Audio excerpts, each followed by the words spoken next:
अस्सलाम वालेकुम दोस्तों, मैं हूं उबैद नवाज़ और आप देख रहे हैं मेरा यूट्यूब चैनल कारोबार की दुनिया में आपको खुशामदीद कहते हैं। एक चीनी कहावत है जी कि किसी भी दुकानदार को जिस दुकानदार को मुस्कुराना नहीं आता, उसको दुकानदारी छोड़ देनी चाहिए। ये जो कहावत है इसके बहुत डीप मीनिंग्स हैं।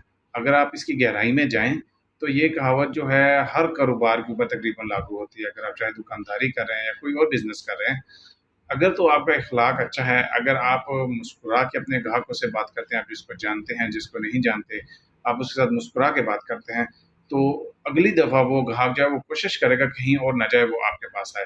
और अगर आप मेरी तरह अकड़पन में रहते हैं, 24 घंटे अकड़ के बात करते हैं, मुस्कुरा के नहीं, गुस्से से बात करते हैं, तो वो जो ग्राहक है वो पहली दफ़ा तो आपके पास आ गया है, वो कोशिश करेगा कि वो दूसरी मर्तबा जो है वो आपके पास ना आए।